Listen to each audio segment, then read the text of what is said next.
final, pero no solamente el concepto, sino también el registro y el sistema de identificación de estructuras sin personería jurídica. El concepto también de debida diligencia de manera muy amplia, que a través de la Ley 2195 del 2022, la conocida Ley Anticorrupción, pues se estableció las entidades que van a tener acceso a la consulta del RUP y cómo se va a aplicar la debida diligencia por parte de cada una de las entidades que estas entidades vigilan.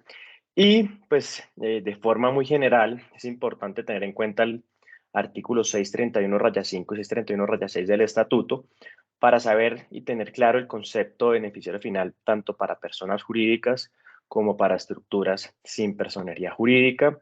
El artículo 4 de la resolución 164 del 2021 pues establece quiénes están obligados a reportar los beneficiarios finales. Y como les decía Juan Esteban, pues la idea hoy es ver más casos prácticos que les van a poder servir a muchos de ustedes que van a verse reflejados en estos casos. Entonces, sin más preámbulo, yo creo, Juan Esteban y Luisa, que podemos iniciar con el fondo de la presentación. Bueno, muchas gracias, doctor Juan.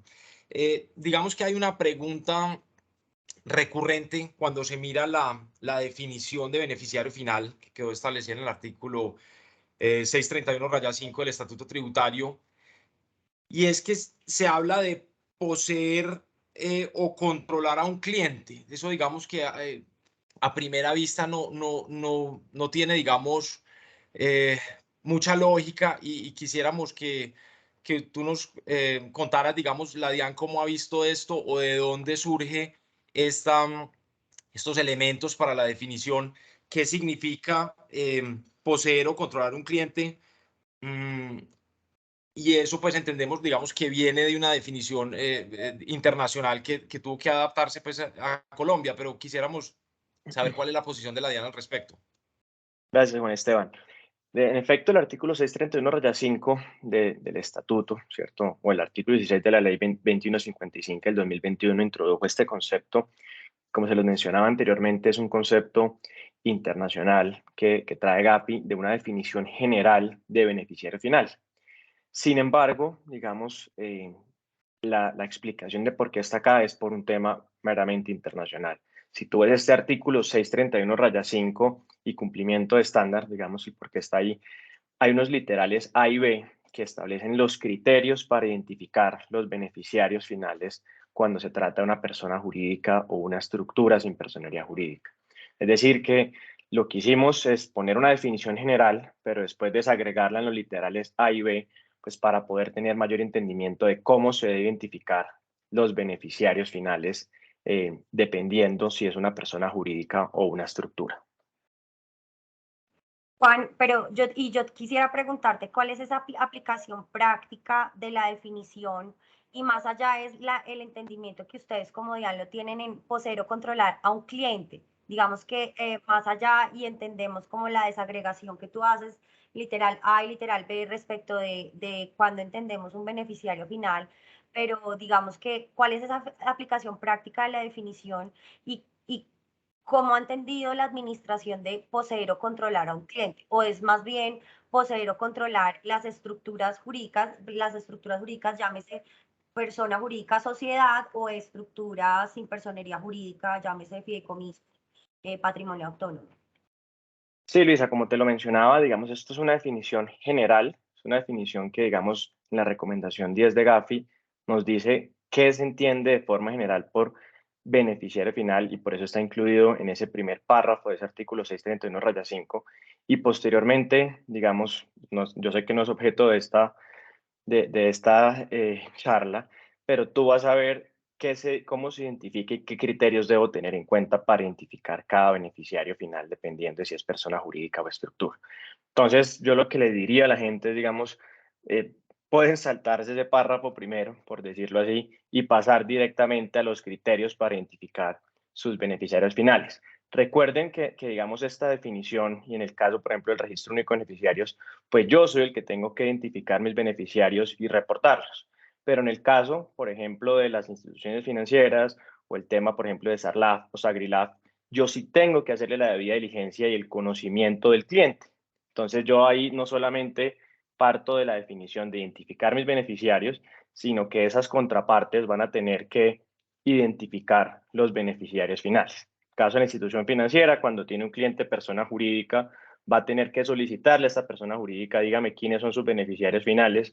En el caso de las personas jurídicas que tienen que cumplir con SAGRILAF, pues también deben hacerlo. Entonces, también este concepto tenemos que verlo no solamente ligado al registro, sino también a temas, digamos, de cumplimiento del lavado de activos y financiación del terrorismo.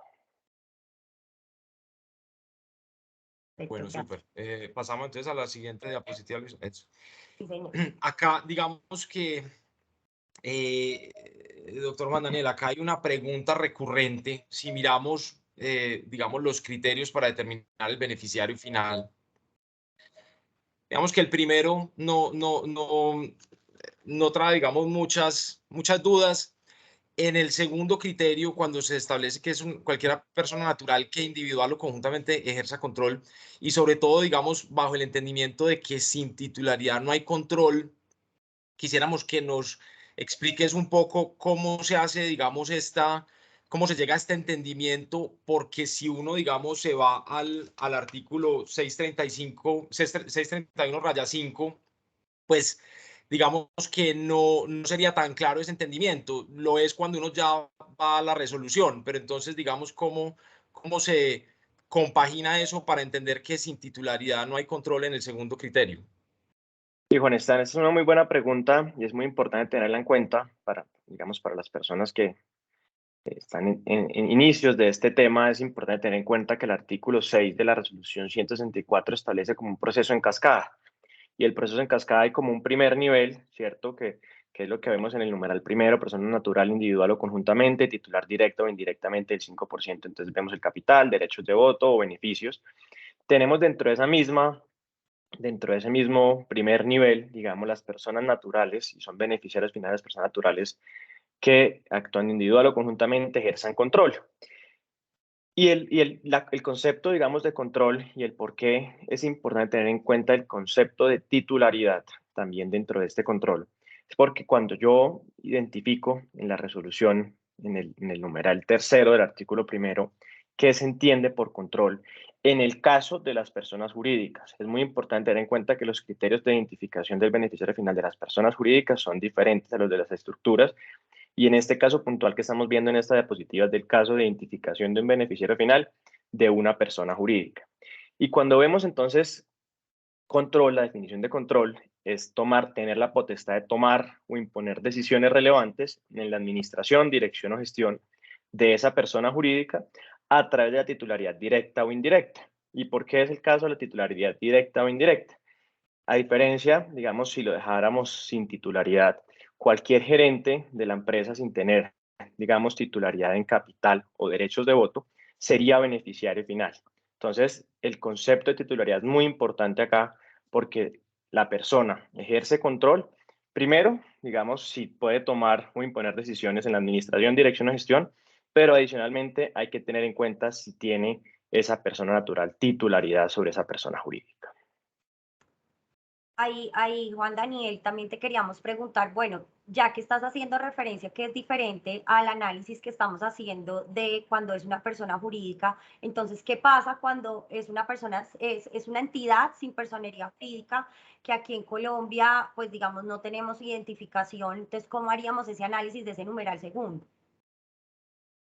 Claro, Luisa. Entonces, ahí es importante tener en cuenta que los criterios para identificar los beneficiarios finales de las estructuras en personería jurídica pues son muy diferentes. Yo ahí no me voy a hacer, digamos, este análisis de los primeros dos numerales y pues vamos a pasar al tercer numeral ahorita más adelante, sino hay simplemente todas las personas naturales que hagan parte, por decirlo así, de esas estructuras en personería jurídica, como ustedes lo pueden ver en el artículo séptimo de la resolución 164, pues van a ser beneficiarios. Entonces, en el caso de un patrimonio autónomo, pues será el fiduciante, fiduciario, comité fiduciario, fideicomisario. Y en el caso del control, pues ya no es necesario tener la titularidad, sino cualquier persona que ejerza control efectivo final, pues será considerado también beneficiario final, que la definición, digamos, de control de una persona jurídica y de una estructura sin personería jurídica, pues es diferente. Bueno, digamos que sabemos que estos criterios para determinar el beneficiario final imponen unas responsabilidades adicionales para el representante legal, es decir, y también para la sociedad, específicamente pues el deber de debida diligencia. Importante, digamos, recordar pues que las compañías deben hacer este proceso con tiempo, con el suficiente tiempo para determinar quiénes son sus beneficiarios finales, pero también digamos que se abre la pregunta de si esto hace extensiva la figura del administrador de hecho que digamos existe en la SAS a otros tipos societarios, porque cuando el numeral tercero dice que será beneficiario final el representante legal o la persona natural que ostente mayor autoridad en las funciones de gestión o dirección de la persona jurídica, también se entendería que se hace extensivo esto no solamente, digamos, a los administradores que estén inscritos como tal, sino a las personas que estén, de hecho, administrando la compañía. ¿Cómo han visto ustedes esto allá en la DIAN? Sí, Juan Esteban, esta pregunta, digamos, ha sido recurrente también y pues aprovecho para decirles que estamos compilando pues todas estas preguntas frecuentes para poder tener un documento con estas preguntas. Y el numeral, digamos, tercero vuelvo para la gente que, digamos, está iniciando en este tema, es un caso, digamos, por decirlo así, excepcional o únicamente cuando no se identifique un beneficiario final bajo los criterios 1 y 2. Entonces, cuando yo no tengo un beneficiario final por titularidad o beneficio, o porque tampoco identifico ese beneficiario final persona natural, es importante tener en cuenta para todos que el beneficiario final única y exclusivamente puede ser persona natural, no puede ser otra persona jurídica o otra estructura, pues tengo que ir a identificar quién es el representante legal o si existe una persona natural que tenga una mayor autoridad en las funciones de gestión o dirección de la persona jurídica.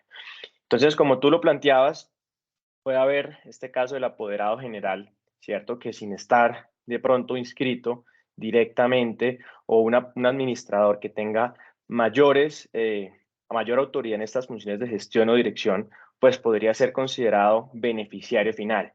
Es importante tener en cuenta también que cuando yo llego al numeral tercero y a reportar, digamos, esa mayor autoridad, yo solo puedo reportar una persona natural porque pueden haber sociedades que tengan 4, 5, 6 representantes legales. Yo solamente puedo reportar un representante legal porque el sistema, digamos, no me va a dejar reportar más de una persona natural y tengo, digamos, discrecionalidad para definirlo como persona jurídica. Bueno, hablando de apoderados generales, digamos que viene al caso este concepto que salió hace poco de la DIAN, concepto 90-2341 del 23 de marzo del 2022, donde se plantea el siguiente caso. Una sociedad colombiana es de propiedad exclusiva de una sociedad extranjera. Es decir, la sociedad extranjera tiene el 100% de la propiedad de la sociedad colombiana. Esa sociedad extranjera, digamos, tiene su capital muy disperso bajo el entendido de que nadie tiene más del 5%, hipotéticamente. Pero la sociedad extranjera tiene un apoderado general en Colombia, que es el que toma las decisiones en la asamblea de la sociedad colombiana. Entonces se le pregunta a la DIAN quién, digamos en ese caso, quién sería el beneficiario final, si sería el apoderado de la sociedad extranjera o si sería el representante legal de la sociedad colombiana. Mejor dicho, si se aplica el criterio 2 o si se aplica el criterio 3.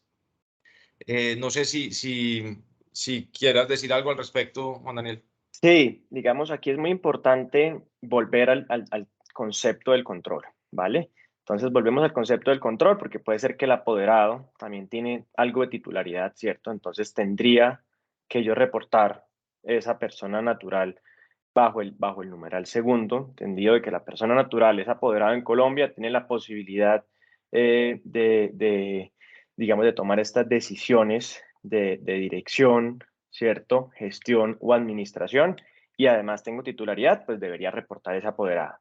pero en el entendido de que no cumpla ni con el numeral primero ni con el numeral segundo, sino nos vayamos específicamente al numeral tercero, ¿cierto?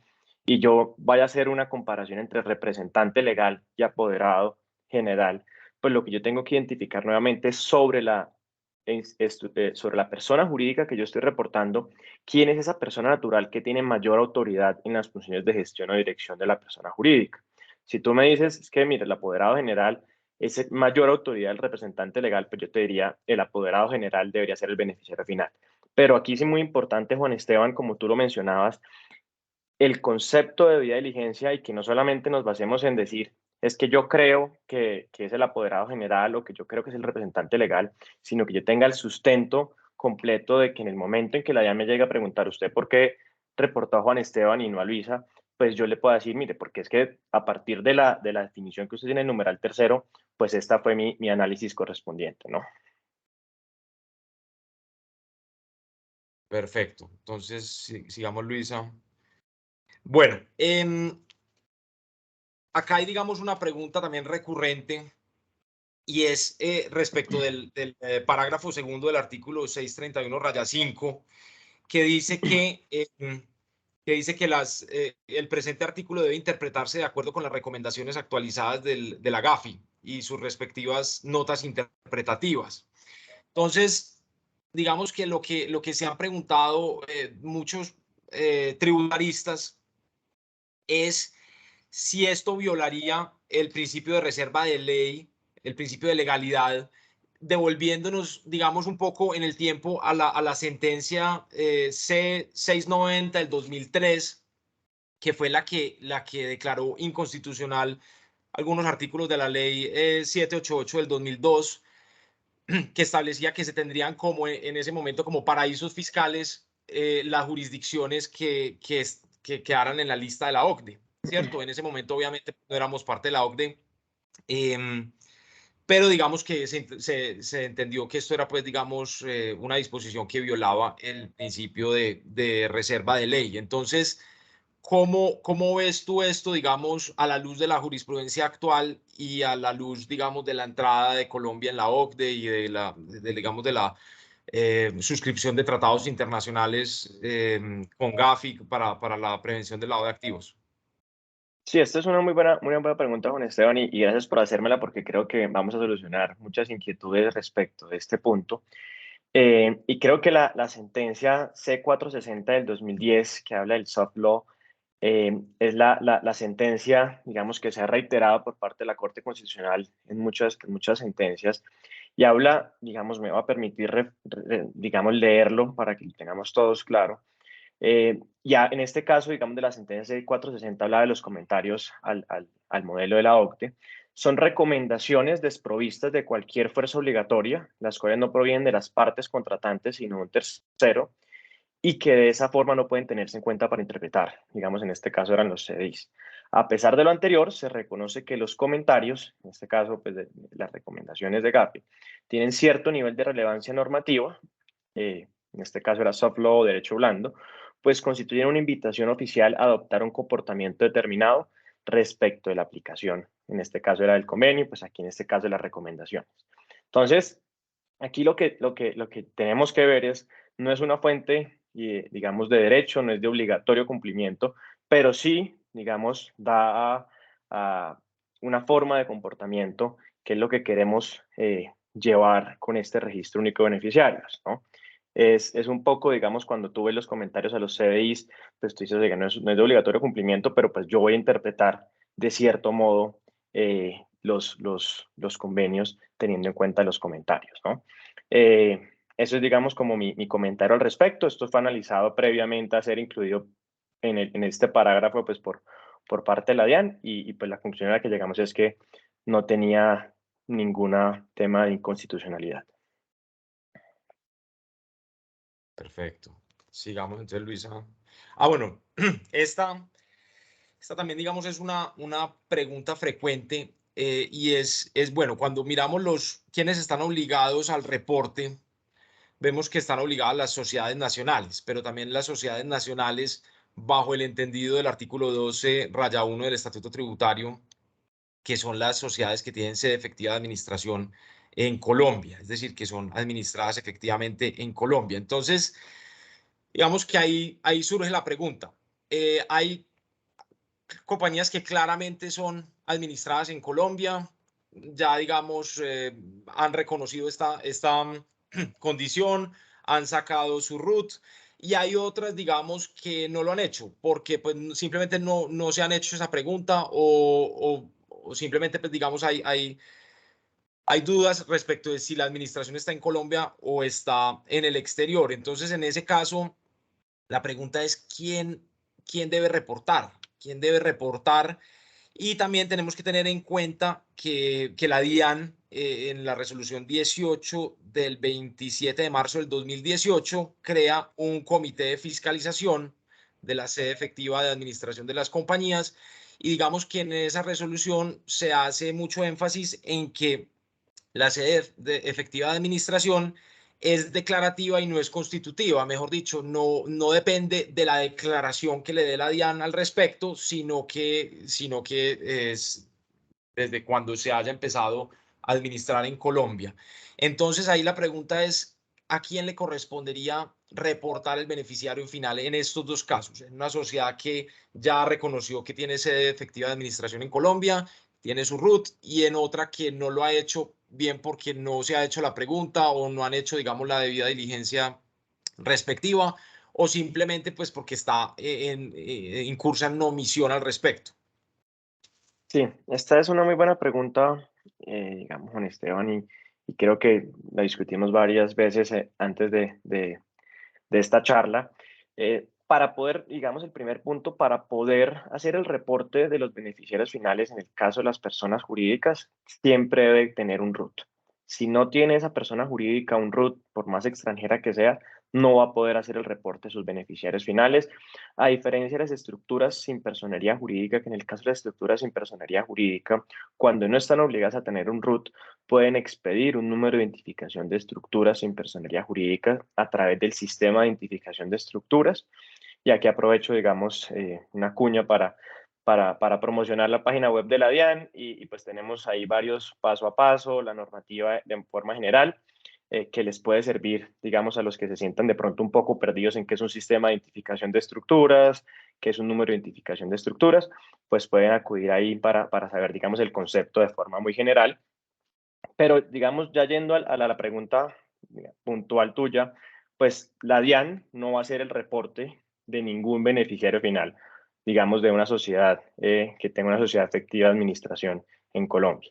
Será, digamos, esta misma entidad o sociedad la que debe identificar primero que tiene su sede efectiva de administración en Colombia, que está dentro de los obligados a reportar sus beneficiarios finales en Colombia y que deberá hacerlo. Digamos, el punto que tocas acá y que tenemos en la presentación, que se deben cumplir las obligaciones tributarias desde el momento en que tiene la sede efectiva de administración y no desde que se declaró, creo que es muy, muy importante tenerlo en cuenta. Si yo la identifiqué, no sé, en el 2024, pero sé que desde el 2021, pues tengo la sede efectiva de administración, pues he incumplido la norma durante 3 años. Ahí yo quiero también preguntarte, Juan Daniel, y es, tú, en algunas de las conversaciones de la preparación de esta charla habíamos hablado que si no actualizamos, por ejemplo, el RUT con las responsabilidades respectivas, el mismo sistema tampoco me lo va a permitir. Entonces, como que también un poquito en la práctica, cuéntanos cómo tanto las personas jurídicas en la actualización del RUT como esas entidades sin personería jurídica, cómo pueden cumplir con esa responsabilidad y con esta obligación formal. Perfecto, Luisa. Sí, es una muy buena pregunta ya, digamos, de tema más formal y práctico del cumplimiento de la obligación. Las personas jurídicas y las estructuras sin personería jurídica, en la medida en que tengan un registro único tributario, deberán incluir la responsabilidad 55 en el RUT para que en el sistema informático de la DIAN pues les aparezca, digamos, la posibilidad o tengan la posibilidad de reportar sus beneficiarios finales. Recordemos que todo el reporte de beneficiarios finales es electrónico. No hay que pedir ninguna cita a la DIAN, no hay que hacer reportes en físico, todo es electrónico. Por otra parte, digamos, las estructuras sin personería jurídica que no tengan la obligación a tener un RUT, pues no deben incluir una responsabilidad 55, sino únicamente expedir este número de identificación de la estructura que nuevamente es todo a través del sistema informático de la DIAN. Los mismos, o sea, muy parecido a como yo expediría un RUT de forma, digamos, presencial o electrónica, pero pues en este caso es otro sistema tratándose de estructuras que no están obligadas a tener RUT, ¿no? Buenísimo. Y antes de pasar como a los casos en específico, yo tengo una pregunta, Juan, y es del análisis del artículo 631-6, respecto que dice que el registro único de beneficiarios finales está linkeado específicamente al RUT. Digamos que hay muchas personas que tienen la preocupación y nos dice, oiga, ¿será que es que el registro de beneficiario final va a quedar linkeado al RUT y es una información que va a ser pública a todo el mundo? ¿Esta información es sensible? ¿O qué va a pasar, por ejemplo, cuando me pidan proveedores, clientes y terceros independientes, el RUT? ¿Va a aparecer esta información de mis beneficiarios finales? Sí, Luisa, esta es una muy buena pregunta y creo que desde ya es importante darle claridad y sobre todo confianza a las personas que van a reportar sus beneficiarios finales. Sin perjuicio de que el artículo 631-6 dice que hace parte integral del registro único tributario, ¿cierto? El registro único de beneficiarios es como un hijo del RUT, ¿cierto? Por decirlo así. Cuando tú reportas tus beneficiarios finales y tú y quieres pedir, digamos, una copia o tener certeza de quiénes son los beneficiarios finales que tú tienes, que tú has reportado, que tienes a ciertas fechas, porque no solamente es, digamos, los que tienes en este momento, sino en unas fechas específicas, eh, no los vas a encontrar en el registro único tributario. Es un certificado por aparte que, digamos, desde la página de la web, cada uno de los reportantes pueden expedir dentro de un periodo de tiempo, pueden expedir actualizado, pueden pedirlo a 31 de diciembre, ¿cierto? Es totalmente gratuito este certificado y esto, digamos, va muy de la mano del caso, por ejemplo, de Sagrilaf o Sarlaf, que muchos de las, digamos, de sus proveedores van a pedirle a sus clientes, dígame quiénes son sus beneficiarios finales y pues la idea no es duplicar trabajo, sino que en ese caso, pues yo como cliente le pueda llevar el certificado, ¿cierto? Al tercero que me lo pida sin tener que hacer nuevamente todo el proceso de debida diligencia por parte de, digamos, de la contraparte. Entonces creo que es un punto importante tener en cuenta y la información no es pública.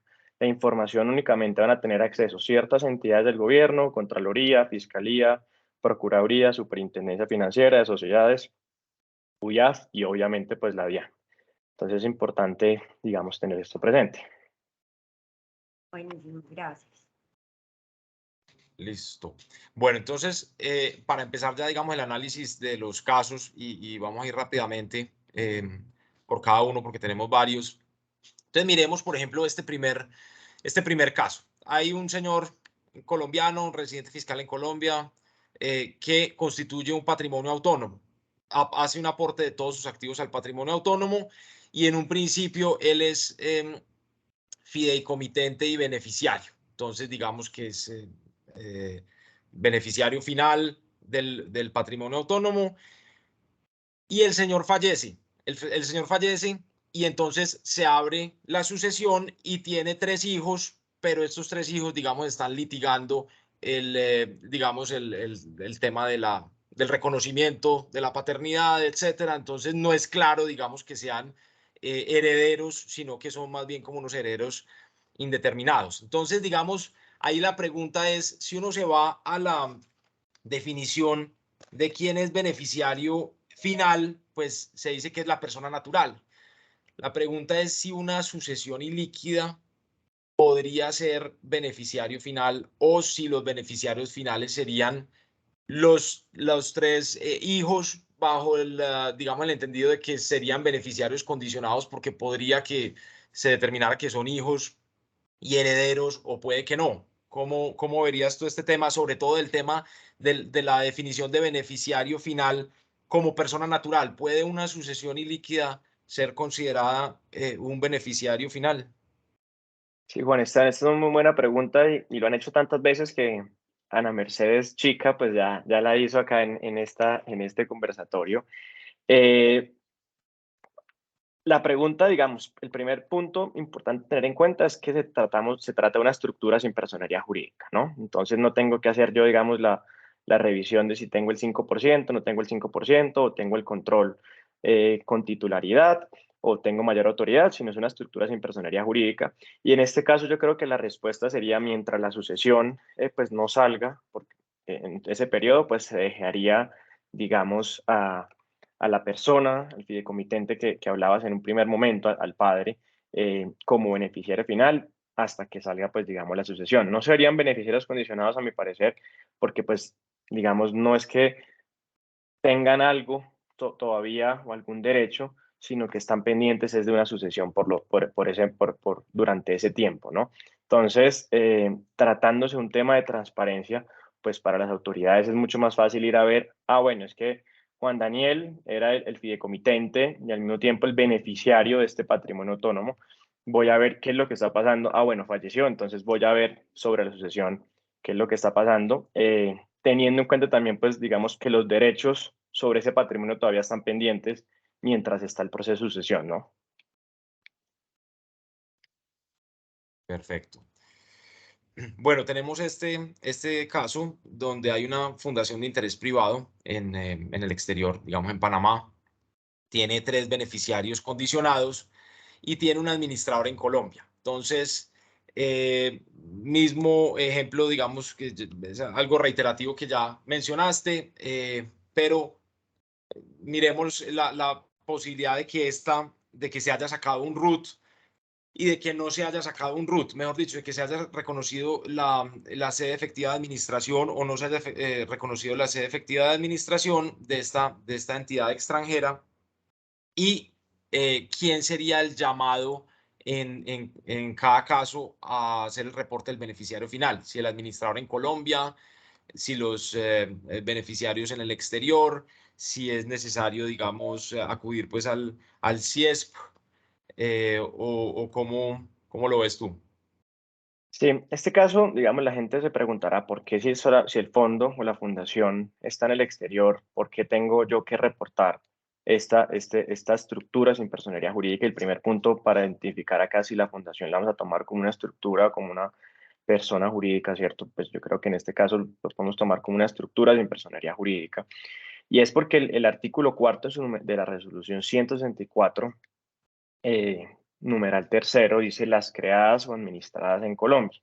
En este caso, pues el administrador, teniendo en cuenta que está en Colombia, pues está dentro de las estructuras obligadas a reportar beneficiarios finales. Entonces, si lo tomamos como una estructura sin personería jurídica, recordemos que no es obligatorio tener un RUT, sino un número de identificación de estructuras sin personería jurídica y en ese sentido, pues deberá expedirse ese número de identificación y pues será, digamos, el administrador o la persona que delegue, digamos, cierto, las partes dentro de la fundación, el que deberá hacer el reporte. Entonces, una vez, digamos, el administrador se pueda, pueda expedir este número de identificación de estructuras, que deberá hacerlo a través de su propio RUT, pues puede cualquier persona ir a reportar los beneficiarios de esta fundación de interés privado.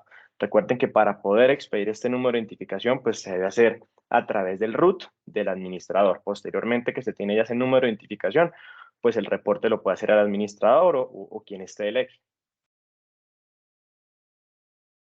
Perfecto. Dale, sigamos, Luisa.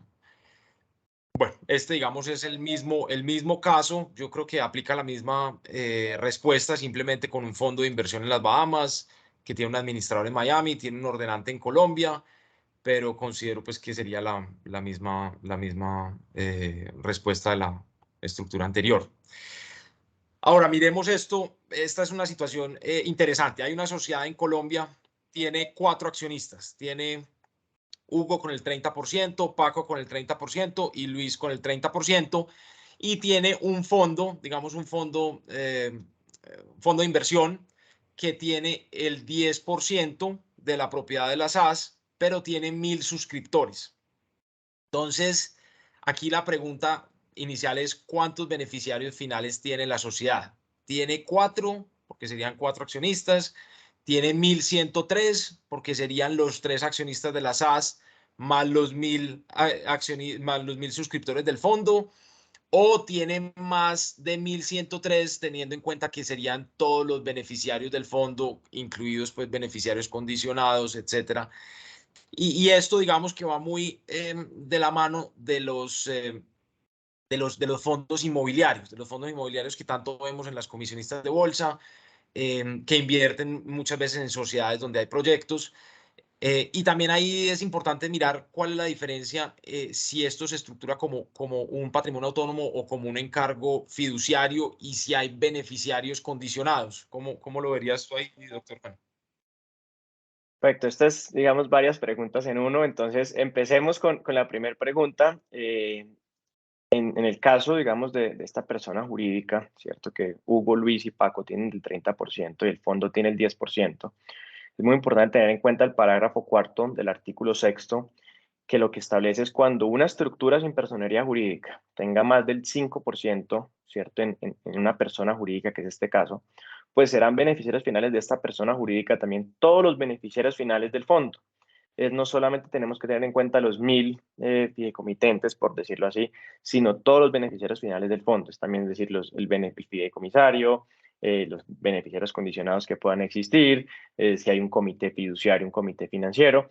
Entonces, es importante tener en cuenta, digamos, en estos casos, que cuando la estructura sin personalidad jurídica tenga titularidad en 5% más en una persona jurídica, pues se deberán también reportar todos sus beneficiarios finales.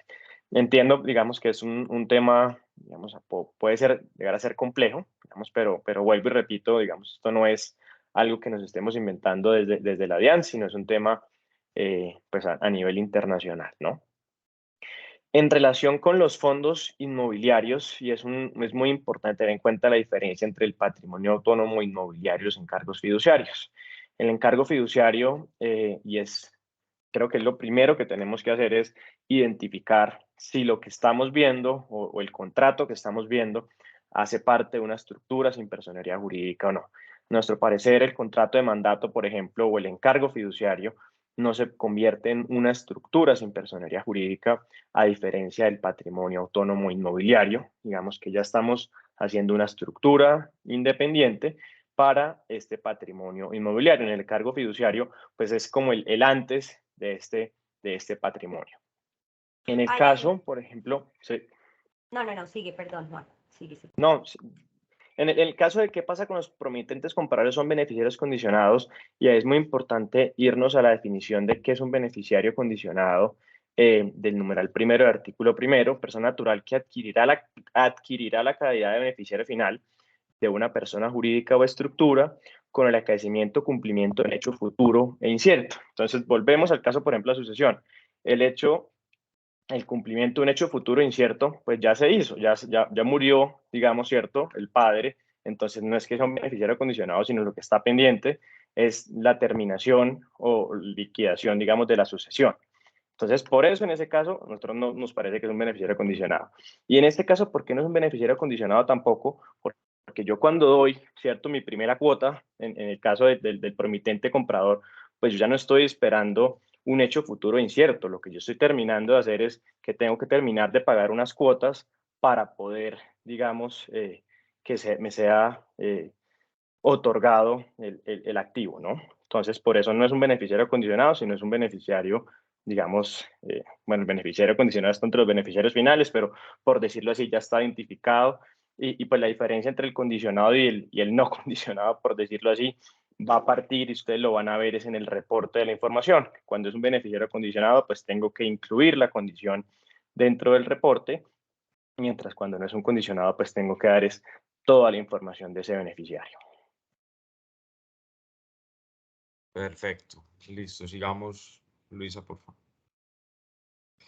Bueno, esta digamos que es una pregunta bien interesante y recurrente, y es la siguiente. Digamos que los establecimientos permanentes hacen parte de los obligados a reportar. ¿Qué pasa si digamos que la casa matriz es una compañía que esté listada en una bolsa de valores y que sea altamente democratizada, tipo, no sé, General Electric o alguna de estas compañías que son masivas y que están altamente democratizadas? ¿Y qué pasa digamos, en otro evento donde simplemente tenga sus acciones en una bolsa que se considere transparente, pero digamos que el controlante no esté listado en bolsa. Y esto, digamos que entendemos que hace referencia a la GAFI, a esto en la recomendación número 10. Entonces, la pregunta a hacerte sería cómo se puede aplicar esa regla de soft law a este caso específico, si se llegara a dar el caso de esta situación en Colombia. Esta pregunta, Juan Esteban, muchas gracias por hacérmela, porque yo creo que es de las preguntas que más se han hecho en torno a la imposibilidad, en muchos casos, de identificar beneficiarios finales cuando, en este caso, por ejemplo, mi matriz o alguno de mis accionistas hace parte o cotiza en bolsa de valores. Y aquí, digamos, ayer, pues llamé a OCDE y a Gafi y pues les pregunté, oiga, ustedes ponen una nota interpretativa de la recomendación 10 de Gafi, que lo que dice es cuando el cliente o el titular de la participación controlante en una sociedad que cotiza en bolsa y sujeta requisitos de declaración, que impone requisitos para asegurar la adecuada transparencia de titularidad final, o es una subsidiaria con participación mayoritaria de dicha sociedad, no es necesario identificar y verificar la identidad de ninguno de los accionistas o beneficiarios finales de dicha sociedad.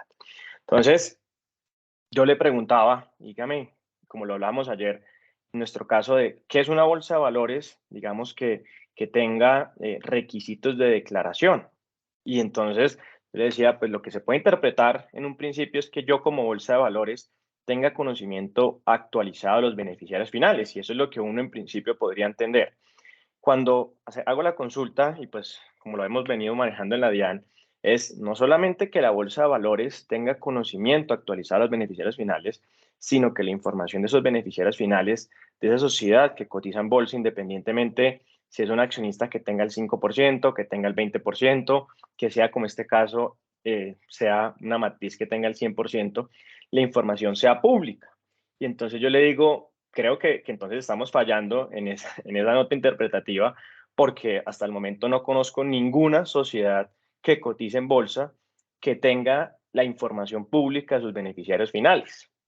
Entonces, creo que la interpretación aquí de que es una bolsa de valores transparente, digamos que casi que empieza a perder relevancia, y lo que empieza a tener relevancia es la sociedad que es accionista suya o la sociedad o su matriz o cualquiera de estos casos tiene o no tiene la información de sus beneficiarios actualizada, y esa información es pública. Entonces, digamos, ahí yo puse como un asterisco a Gafi y OCDE, porque pues nos han metido en esta camisa de 11 varas a las diferentes administraciones tributarias, porque la interpretación que se puede dar de esa nota interpretativa es totalmente diferente a lo que ellos piensan, ¿no? Entonces, pues digamos, esto es lo que te puedo decir de este tema de las bolsas de valores, y pues muy pertinente esta nota interpretativa por la limitante que nos plantean y no van más allá de esto, ¿no? Sí, Juan, y ahí también como leyendo esa nota interpretativa que ayer la estábamos mirando, pues al final la nota interpretativa no te menciona y no te dice ni cuándo es que vamos a garantizar el tema de que estemos garantizando la declaración de esos beneficiarios finales, y además tampoco te define qué es una bolsa de valores transparente. O sea, porque entonces, ¿qué me diferencia a mí que la de Nueva York sea transparente y la de Colombia no? Entonces, digamos que esa determinación y esa definición yo creo que sí es importante, pues para verificar si al final sí tengo la posibilidad de identificar esos beneficiarios finales, y si no, pues a quién voy a reportar. Es correcto. Sí, en el caso, digamos que se dé el supuesto de que la bolsa de valores o se tenga el conocimiento de todos los beneficiarios finales de ese pedacito o de su matriz, pues de todas formas se deberá hacer el reporte como lo mencionábamos ayer, y pues en la medida en que no toca hacer la debida diligencia de lo que cotiza en bolsa, pues voy a ver el segundo caso de, bueno, no tengo que ver el 5% de titularidad, el 5% de beneficio, pero sí me tengo que ir a ver si alguien puede tener el control, ¿cierto? Teniendo la titularidad, o sin ninguno de esos dos casos, pues voy a reportar el representante legal. Y es muy importante tener en cuenta, sobre todo en estos casos de establecimientos permanentes, que el representante legal o mayor autoridad que debo reportar no es el de la matriz, porque yo no estoy, el obligado no es la matriz, el obligado en este caso es la sucursal. Entonces, yo no voy a reportar Pepito Pérez, que es el representante legal de la matriz, sino tengo que reportar a Luisa, que es la representante legal pues de la sucursal. No sé si queda claro ese punto. Porque pues los criterios identifican ese entorno al obligado, no a su cadena. Claro, perfecto. Bueno, sigamos, Luisa. Digamos que esta diapositiva lo que muestra es que digamos, con la aplicación de las normas del beneficiario final, se vuelve más fiscalizable digamos, todo el tema de las enajenaciones indirectas. Aquí vemos, pues, digamos, cómo una sociedad X vende a una sociedad Y en el exterior las acciones de una sociedad Z que tiene un activo en Colombia y pues digamos que el administrador, asumiendo digamos que el administrador es administrador de la sociedad Z en el exterior y que la sociedad Z tiene sede de administración efectiva, pues ya no va a reportar al dueño o al beneficiario final de la sociedad X, sino que va a reportar al dueño de la sociedad Y, ¿cierto? Entonces, digamos que efectivamente esto aterriza y hace pues más, digamos, más recurrente el tema de la revelación de las enajenaciones indirectas en Colombia, y esto pues digamos que muestra que sería un eventual efecto del régimen de beneficiarios finales. No sé cómo lo ves tú. No, yo creo que tú lo has dicho todo, Juan Esteban, y pues sí, puede ser una de las finalidades o efectos del tema de beneficiario final. Es importante tener en cuenta que en el caso, y para tenerlo de una vez presente, la resolución 37 del 2022 modificó este numeral cuarto, porque seguramente para los que no tengan mucho conocimiento de este tema, pues se expidió la resolución 164 del 2021 y posteriormente se expidió esta resolución 37 del 2022, ¿cierto? Que modificó este numeral cuarto y obliga a las personas jurídicas extranjeras que tienen una inversión en Colombia y la inversión no está en un obligado, ¿cierto? Es decir, en una persona jurídica obligada, en una estructura sin personería jurídica obligada o tenga un establecimiento permanente en Colombia y esa sea su única inversión, pues deban reportar sus beneficiarios finales. Creo que esto será uno de los puntos a tener en cuenta y seguramente a futuro, y digamos, creo que es el siguiente paso después de este registro es tener la cadena de titularidad o cadena de propiedad de las sociedades en Colombia, sobre todo por lo que tú ves el tema de las enajenaciones indirectas, pues es un tema que es poco fiscalizable con la información que se tiene hasta el momento, ¿no? De acuerdo. Bueno, aquí sí digamos que son unos casos muy puntuales y digamos curiosos, que le podemos dedicar un par de segundos a cada uno para llegar rápidamente a las preguntas de los participantes. Una corporación que es un club social, tiene 100 corporados, cada uno tiene un derecho. ¿Quién sería aquí el beneficiario final? Sí, aquí como lo hablamos ayer, en principio, digamos, en principio yo no veo, pues para este caso en específico, no veo nadie que tenga el 5% de titularidad o beneficio. Puede haber, digamos, y te lo exponía ayer, era este gerente, ¿cierto? Que del club social, que al mismo tiempo también es accionista del club, pues yo tengo el control, ¿cierto? Porque tengo la posibilidad de tomar decisiones y soy titular. Entonces, este gerente, digamos, podría ser considerado beneficiario final. Y esa es la diferencia. Yo creo que es muy importante tener en cuenta la diferencia entre el paso 2 y el 3. Recuerda que el paso 2, pues tengo que tener titularidad y control, mientras que en el paso 3, que es, digamos, la excluyente, por decirlo así, o la última por ver, pues no debo tener titularidad, que es el caso del representante legal o mayor autoridad. Perfecto. En el otro caso, fundación sin ánimo de lucro, tenemos una fundación sin ánimo de lucro con 10.000 beneficiarios que son niños de escasos recursos. Entonces, digamos que también surge la pregunta, ¿quién podría ser tomado en cuenta como beneficiario final. Sí, yo creo que también es el mismo ejemplo de la corporación. Muy importante tener en cuenta, digamos, si esta persona que toma las decisiones de eh, dirección o gestión, pues es el gerente o el que tiene algo de titularidad sobre la fundación, ¿cierto? Pero en principio creo que el representante legal o mayor autoridad será lo más recurrente a reportar, ¿no? También, bueno, listo. Digamos, esta también es una pregunta recurrente en los diferentes webinars que hemos hecho. En las propiedades horizontales, si están constituidas como personas jurídicas, están obligadas al reporte. Entonces, ahí sería ya no, digamos, por el porcentaje, ya no se miraría el porcentaje, digamos, de las acciones, porque obviamente no tiene acciones, sino del coeficiente de propiedad. ¿Cómo ves tú, digamos, que se vaya a desarrollar esto en la práctica? ¿Van a surgir problemas interpretativos? No sé qué han mirado ustedes al respecto. Sí, dentro de las preguntas frecuentes, digamos que estamos trabajando, este es un tema importante porque nosotros, pues en los obligados, y vuelvo y reitero el artículo cuarto de la resolución 164 que fue modificada por la 37 del 2022, pues dejamos claro que no solamente es, digamos,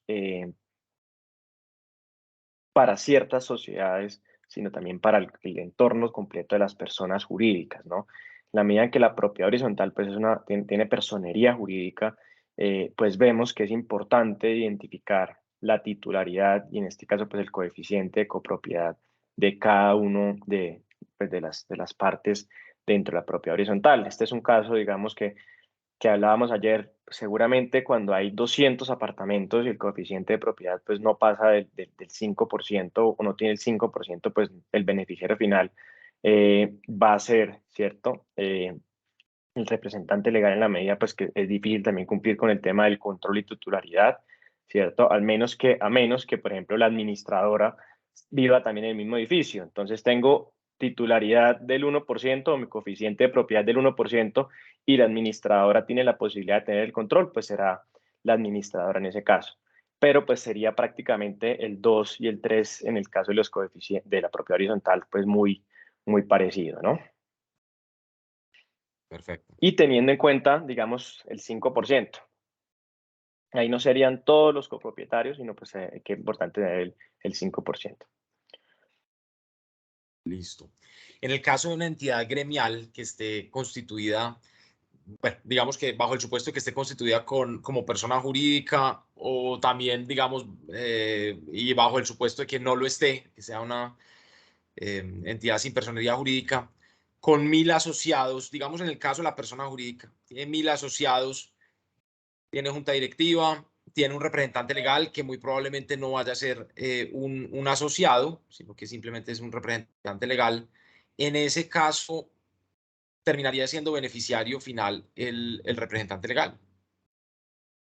Sí, es correcto. Pues volvemos al tema de la importancia del control, porque también puedo tener titularidad y al mismo tiempo, digamos, alguien que haga parte de estos 1000 asociados, tener el control, pues será reportado esta persona, ¿no? Creo que la diferencia entre el 2 y el 3 es muy importante tenerla de presente. Hablo del numeral 2 y el numeral 3 de este artículo Perfecto. sexto de la resolución. Listo. Caso de de los fondos de empleados y de los fondos de pensiones. Yo creo que ahí sí es muy importante que nos hables un poquito sobre todo el tema de fondos de pensiones, que es como una interpretación nueva, porque el tema de fondos de empleados, digamos que ya sí se ha mirado anteriormente. Sí, yo creo que el caso tanto de fondos de empleados como de fondos de pensiones, pues tenemos que ya no irnos a esta, digamos, por decirlo así, escalera de las personas jurídicas en la medida en que las estructuras en personería jurídica pues tienen unos criterios para identificar sus beneficiarios finales diferentes y pues serán en este caso el fondos de empleados, pues los 20.000 empleados serán beneficiarios finales independientemente si su participación o titularidad es del 0,1%, ¿no?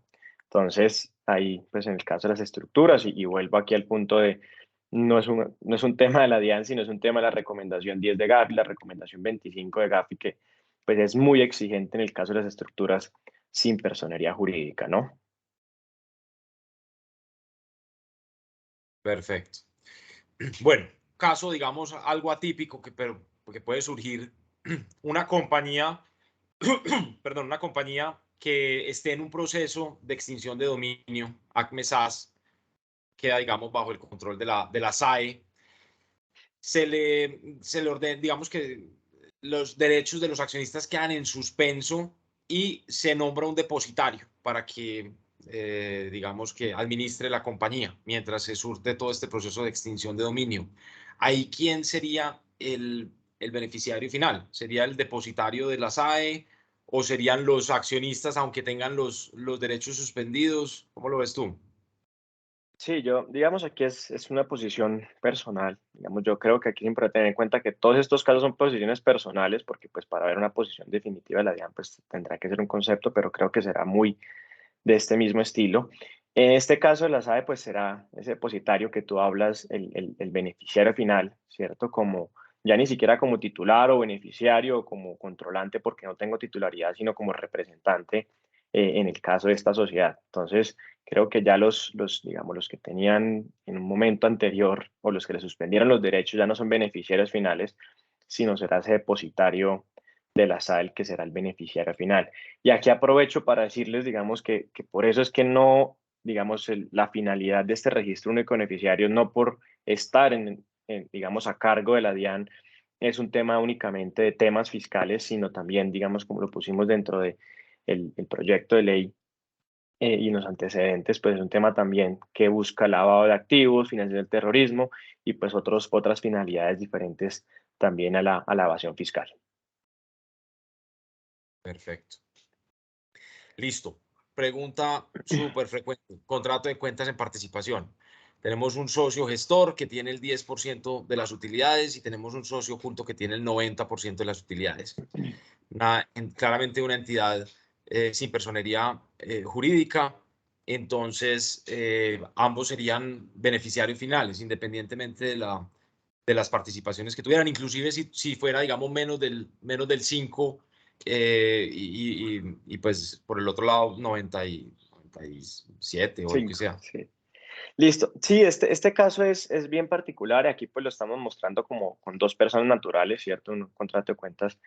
Pero cuando, digamos, estas dos sociedades, por decirlo así, son dos sociedades nacionales, ¿cierto?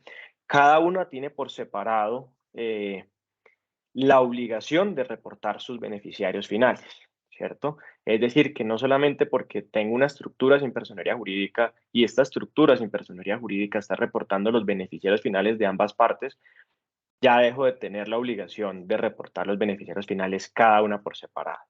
Entonces, la pregunta es, ¿por qué los contratos de cuentas en participación, digamos, deben hacer el reporte si ya tengo dos obligados, ¿cierto? O en este caso el socio gestor y el socio oculto obligados, y es porque puede llegar a darse el caso que en el contrato de cuentas en participación el socio oculto sea una sociedad del exterior, ¿cierto? Y no tenga la obligación de reportar beneficiarios finales en Colombia. Entonces, en ese caso, pues por eso se hace necesario que los contratos de cuentas en participación sean considerados estructuras sin personería jurídica y reporten sus beneficiarios finales. ¿Cómo se haría este reporte? Pues en la medida que es una estructura, pues yo debo coger cada uno de mis socios, por decirlo así, y identificar los beneficiarios finales y hacer el reporte. No sé si es claro. Juan, ahí entonces, Perfecto. digamos, si te entiendo, es igual nos toca entonces inscribirlos y que tengan un número de identificación de entidad sin personería jurídica y asimilarlo como si fuera el RUT, digamos que para poder registrarlo en el registro de beneficiario final. Es correcto, los contratos de cuentas en participación pues deberían registrarse para poder hacer su reporte de beneficiarios. Listo. Este es un caso, digamos, de una sociedad que tiene un grupo de accionistas que no ejercen sus derechos económicos y políticos. Probablemente no se acuerdan que tienen las acciones o por algún motivo no están presentes, digamos, en la vida societaria. La pregunta aquí sería si eso tiene alguna incidencia frente al reporte del beneficiario final o si simplemente por el hecho de tener digamos, más del 5% de la propiedad de las acciones. Entonces, independientemente de que ejerzan o no ejerzan sus derechos como accionistas, tendrían que ser reportados como beneficiarios finales. Sí, es correcto, Juan. En la medida en que pues tengan el 5% de titularidad o 5% de beneficio, independientemente si ejercen sus derechos o reciben sus beneficios porque pues no quieren recibirlos, pues deberán ser reportados como beneficiarios finales. Mira que el artículo, digamos, el 631-5 no habla de si efectivamente tiene la titularidad o efectivamente tiene el beneficio, sino si que se tenga la titularidad o el beneficio, ¿no? Perfecto. Listo. Esta es una pregunta algo compleja. Una compañía que ya ha sido liquidada efectivamente bajo digamos, el ordenamiento jurídico comercial, mejor dicho, quedó liquidada en la Cámara de Comercio, pero conserva digamos, su RUT, porque, digamos, no se le ha cancelado porque tiene obligaciones formales pendientes, etcétera. Está obligada a hacer el reporte de beneficiarios finales. Y en ese caso, ¿a quién reportaría si ya no tiene accionistas? ¿Sería reportar al liquidador como beneficiario final o este caso cómo podría entenderse? Sí, en este caso, digamos, recuerden que hasta el 31 de diciembre del 2022, pues tienen plazo todas las personas jurídicas y estructuras sin personería constituidas antes del 30 de septiembre para hacer su reporte. Digamos, a partir del 1 de enero del 2023, para poder cancelar el RUT, va a ser obligatorio haber presentado el reporte de beneficiarios finales y creo que es un punto muy importante porque cuando se vaya a cancelar el RUT, pues si no tiene el reporte de los beneficiarios finales, pues no se va a dejar cancelar el RUT correspondiente y por lo menos, digamos en este caso, cuando ya la sociedad está liquidada comercialmente, por lo menos deberá reportar ese liquidador como beneficiario final, ¿cierto? Que es como el representante de esa sociedad en ese momento dado, ¿no? Entonces, para el caso de la sociedad liquidada comercialmente, ojalá pues se tenga el reporte previo, ¿no? De la identificación y no cuando se llegue el momento de liquidar comercialmente la sociedad vaya a reportar o no el liquidador. Pero si se llega a dar el caso de que yo ya voy a liquide comercialmente a la sociedad y no tengo un reporte de beneficiarios, pues en realidad el beneficiario pues sería ese liquidador, ¿no? Sí, perfecto. Bueno, una sociedad cuyas acciones están secuestradas, digamos, hay un secuestre que está ejerciendo digamos, la calidad de accionista, todos los derechos inherentes al accionista, derechos políticos, derechos económicos, sería entonces tenido en cuenta como beneficiario final, independientemente de que los accionistas tengan más del 5% de la titularidad, ¿o cómo lo verías tú ahí? Sí, para mí ese es el punto. Claro, uno puede tener diferentes variedades en relación con el secuestro, ¿cierto? Porque puede ser que sea el 100% o sea un porcentaje diferente, pero en este caso que es 100% accionista, 100% el secuestre de esas acciones, pues sería el secuestre el que sería reportado como beneficiario final en la medida en pues, que no tiene ninguna potestad esos otros accionistas sobre las acciones, ¿no? Perfecto. La misma, digamos, el mismo ejemplo con un acreedor prendario con cesión de derechos económicos y políticos. Dicho, el accionista del 100% toma un crédito con un tercero y como prenda transfiere con cesión de derechos económicos y políticos al acreedor prendario estas acciones. Entonces, aquí sería tenido en cuenta el acreedor prendario como beneficiario final. Es correcto. Igual al caso del secuestro. Creo que en la medida en que la titularidad y los beneficios pues están en cabeza, en este caso, pues del acreedor prendario, eh, pues deja de tener efecto el otro accionista, ¿no? Perfecto. Bueno, este es un caso bastante complejo, un seminario misionero, asumiendo que es una persona jurídica. ¿Quién sería el representante legal? ¿Serían el sacerdote representante legal o serían los diferentes seminaristas? No sé si... Sí, yo si creo que, yo creo que aquí tiene que entrarlo a definir directamente pues ese seminario misionero, ¿cierto? Creo que pues bajo el concepto del numeral primero y numeral segundo de titularidad, beneficio, control, pues no existiría porque no lo veo tan claro, pero vuelvo al mismo punto. Aquí, digamos, estamos exponiendo, Juan Esteban y Luisa, casos muy generales como para que ustedes se lleven algo muy general, pero va a depender y por eso vuelvo y repito, es muy importante la debida diligencia que se realice sobre cada uno de los casos específicos. Esto no es como blanco o negro, sino pueden haber miles de variables dentro de la identificación de los beneficiarios que es importante tener en cuenta, ¿no? En este caso, pues yo creo, Juan y Luisa, pues que sería el que el seminario o el interior de esta persona jurídica definan que es el representante legal o mayor autoridad en torno al seminario. Vale, perfecto. Si quieres, saltemos esta diapositiva, Luisa, y eso, miremos esta gráfica. Esto simplemente, no, la anterior. Esto simplemente para mostrar, digamos, una estructura internacional donde tenemos una familia en Alemania, padre, madre, hijos, cada uno, digamos, con una participación en un trust en Curazao, que tiene una filial en España, que tiene una filial en Uruguay, que tiene unas participaciones en unas sociedades operativas en Latinoamérica. Digamos que hay en este caso, simplemente digamos como para ya darle paso a las preguntas, tendríamos que reportar a todos como beneficiarios finales bajo el entendido de que el trust no es una persona jurídica, sino que es una entidad sin personería jurídica y entonces todos serían, digamos, todos los suscriptores del acuerdo bajo cualquier modalidad serían beneficiarios finales. Yo ahí, digamos, Juan, y el primer punto a tener en cuenta es en Colombia, ¿yo qué tengo? Yo en Colombia tengo una persona jurídica o yo en Colombia tengo una estructura sin personería jurídica, ¿cierto? Porque en la medida en que en Colombia tengo una persona jurídica, pues yo cuando hago digamos, la revisión hacia arriba, ¿cierto? En la cadena de propiedad, pues yo tengo que ver quién tiene el 5% o más de la titularidad sobre mi persona jurídica. Pero si a diferencia de esto, yo lo que tengo en Colombia es un patrimonio autónomo, ¿cierto?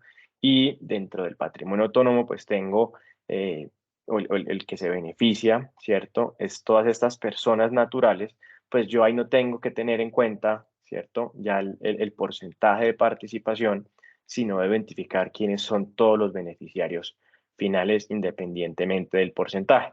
Entonces es importante, y creo que esto puede ser una de las conclusiones de la charla de hoy, es importante primero identificar si estoy obligado o no estoy obligado. Y después si estoy obligado, si soy una estructura sin personería jurídica o una persona jurídica, porque esto me va a cambiar las variables de cómo debo identificar mi beneficiario final y si debo incluir, por ejemplo, la responsabilidad 55 cuando tengo un RUT, o si soy una estructura sin personería jurídica no obligada a tener un RUT, pues debo expedir un número de identificación de estructura sin personería jurídica. Y bueno, yo creo que con esto, creo que los casos han quedado en su mayoría cubiertos, o por eso espero por lo menos. Claro, no, excelente, excelente. Bueno, entonces, abusando un par de minutos de tu tiempo, si quieres, Paula, pasemos a algunas preguntas que tengan los participantes. Dale, de acuerdo. Mira, José Sánchez pregunta, en caso de que las grandes superficies deberán reportar y tener mayor control de todos sus clientes y reportarlos. Bueno, José, aquí recuerda que hay como dos obligaciones diferentes. Cuando yo tengo, o la obligación que me dice el RUB, es de reportar mis propios beneficiarios finales. Entonces, tú eres la gran superficie, eres una persona jurídica, debes reportar tus propios beneficiarios finales, no debes reportar los beneficiarios finales de tus clientes. Sin embargo, para efectos de pronto de SagriLab, sí es importante tú conocer los beneficiarios finales, pues en este caso de tu cliente. Entonces son como dos obligaciones independientes, una obligación ante la DIAN del registro único de beneficiarios y otra obligación que puede o no surgir dependiendo, digamos, de las disposiciones ya que de SagriLab, que tú tengas que identificar los beneficiarios finales de tus clientes, ¿no? De pronto, Juan Esteban te puede dar mayor precisión en el tema de SagriLab, no sé. No, totalmente de acuerdo con tu posición, doctor Juan. Listo, Carlos Julio Herrera. ¿Qué información contiene el certificado de beneficiario final que expide la DIAN y se le entregará a terceros? Perfecto. Este certificado no se le va a entregar a terceros. Tú como reportante de beneficiarios finales vas a tener la posibilidad de acceder y digamos, así como sacas una copia de tu RUT, vas a poder tener la posibilidad de sacar una copia de tu RUT. ¿Qué información va a contener el certificado? Toda la información o la misma información que tú has reportado. Entonces, si tú reportaste a Luisa, Juan Esteban, a Paula y a mí como beneficiarios finales, ese certificado, digamos, te lo va a dar, te va a dar con unas fechas de corte. Entonces, tú quieres el certificado actualizado, lo puedes sacar, pero también quiero el certificado a cierta fecha, porque así me lo está pidiendo el cliente que se me olvidó habérselo entregado, pues así también te lo va a entregar. Recordemos que el registro único de beneficiarios no es público y solamente cada uno de los reportantes va a poder expedir su propio certificado. Listo. Carolina Prieto. Buenos días. Cuando hablamos de un representante de la sociedad, en el caso de la empresa en el extranjero, ¿cómo se tiene ese soporte del que se habla? ¿Debemos tener algún certificado por la empresa que diga que el control lo tiene ese representante? Sí, digamos, es un tema ya internamente y digamos el artículo 17 de la resolución 164 pues deja muy amplio el concepto de debida diligencia por eso mismo. Lo importante es que en el momento en que, si llega el momento de que la DIAN les pregunto a ustedes por qué están reportando el representante legal, si tienen, por ejemplo, accionistas con el 5%, pues ustedes digan, mira, pues esta es mi debida diligencia que realicé y pues por eso es importante tener los soportes. En este caso, la empresa en el extranjero, quedan como ciertas dudas, es una empresa en el extranjero, entonces que hace una inversión en Colombia y está sujeta por el numeral cuarto del artículo cuarto, porque ese sería, digamos, el caso de la sociedad de una empresa en el extranjero que tenga la obligación de hacer el reporte en Colombia. Diferente es pues que tenga una sucursal en Colombia y en ese caso, digamos, no sería por la empresa en el extranjero, sino el obligado pues sería la sucursal en Colombia. Yo no sé si sea un poco más ligado con el tema del apoderado que hablamos, el representante legal, pero es importante tener presente siempre que a pesar de tener una cadena de propiedad o titularidad, pues el obligado es diferente a los que están arriba en la cadena de titularidad o propiedad, ¿no?